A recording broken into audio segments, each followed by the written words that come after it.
A YouTuber I follow just published 47 videos in a single month. 47. All edited, all scripted, all with custom thumbnails. 3 years ago, that same creator was posting maybe twice a week and burning out. Now he is uploading faster than most people can watch, and his channel is dying. His views are down 60% since January. His comments have dropped from hundreds per video to maybe a dozen. And here is what makes this strange: he is not alone. Across the platform, creators who have fully embraced AI production are watching their metrics collapse while they work harder than ever. Welcome back to Zero Index. What I am about to walk you through took me almost 2 months to piece together, because the pattern only becomes visible when you zoom out far enough. And what it reveals is something nobody in the AI productivity space wants to admit. Let me start with a number that changed how I think about all of this. In 2019, the average time to produce a single polished YouTube video for a mid-tier creator was about 40 hours. Research, scripting, filming, editing, thumbnail, SEO. 40 hours of skilled labor. Today, using AI tools, that same video can be produced in under 4 hours. Some creators are doing it in 2. A 10x improvement, just like the headline says. And here is where most people stop thinking.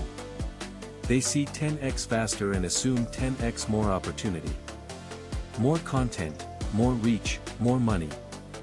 The math seems obvious. But I want to be precise about this because most people miss it. When everyone has a 10x advantage, nobody has an advantage. This is what economists call a Red Queen effect, named after the character in Alice in Wonderland who says you have to run as fast as you can just to stay in the same place.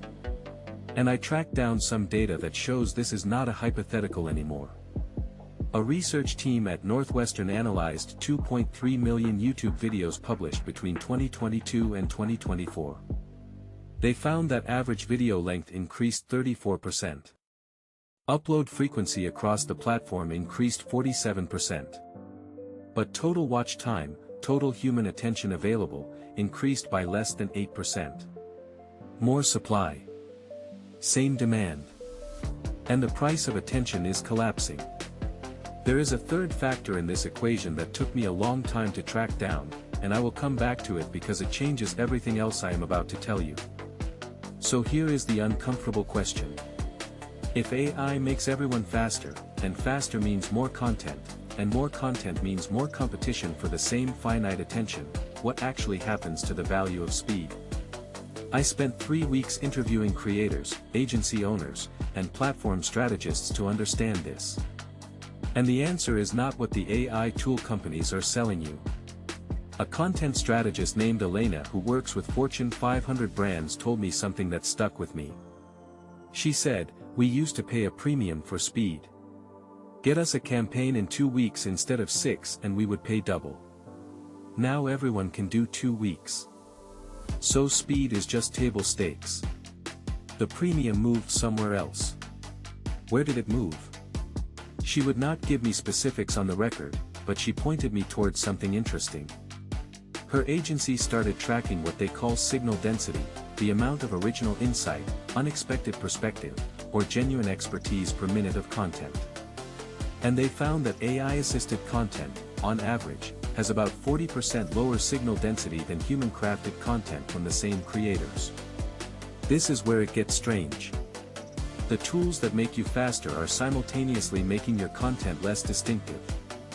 Not because AI is bad at writing, but because AI is trained on everything that already exists. It is, by design, an averaging machine. It gives you the mean of all content, which means it gives you the content that sounds most like everything else. And this is the part nobody is talking about. The creators winning right now are not the ones producing the most content. They are the ones producing the most differentiated content. And differentiation, it turns out, is almost impossible to accelerate. I want to show you what this looks like in practice. There is a finance creator, I will call him David because he asked me not to use his real name, who built a channel to 400,000 subscribers over 5 years. Slow, steady growth. Deep research videos about tax strategy. Each video took him maybe 60 hours to produce. In late 2023, he started using AI to speed up his process. Scripting, research synthesis, even some editing automation. His production time dropped to about 12 hours per video.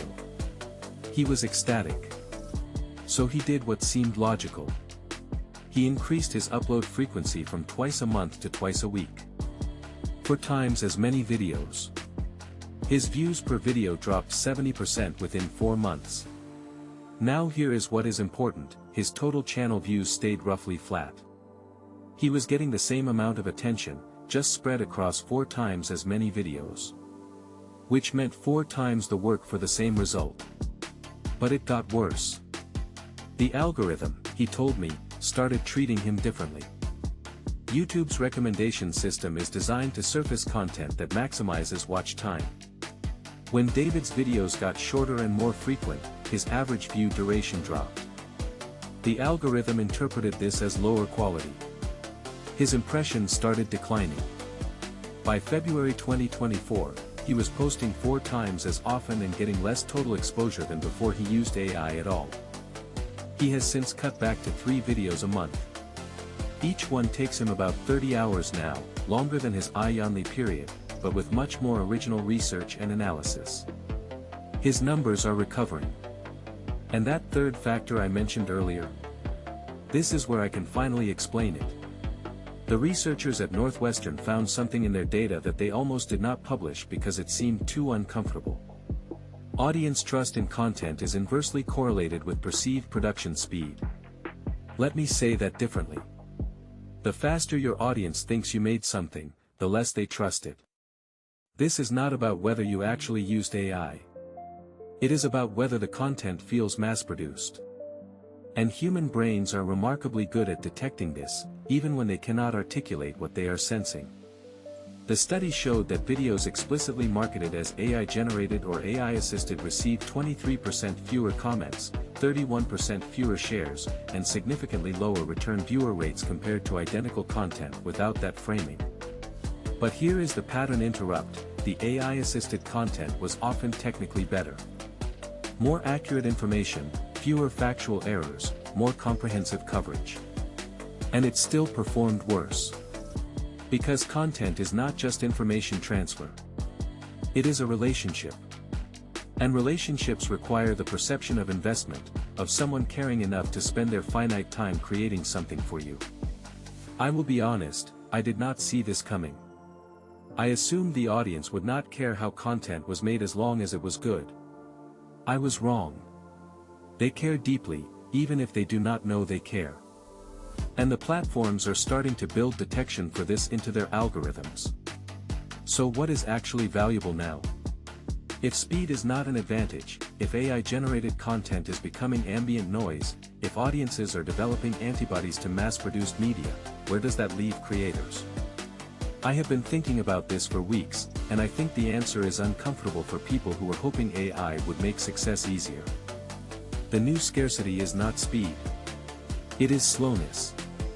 Not artificial slowness, not pretending to take longer than you did. But the genuine slowness that comes from doing things AI cannot do. Going somewhere. Talking to someone. Having an experience. Developing an opinion through friction and failure. A creator named Sarah runs a travel channel. She told me she tested using AI to generate scripts based on research about destinations she had never visited. The videos performed fine. Then she flew to one of those places and made a video about the same destination with her own footage, her own observations, her own confused attempts to order food in a language she did not speak. That video outperformed the AI-assisted one by 340%. Same destination.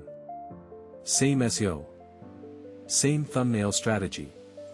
The only difference was the irreducible human experience embedded in the content. And this is where it gets uncomfortable for anyone hoping AI would level the playing field. AI does level the playing field, for commodity content.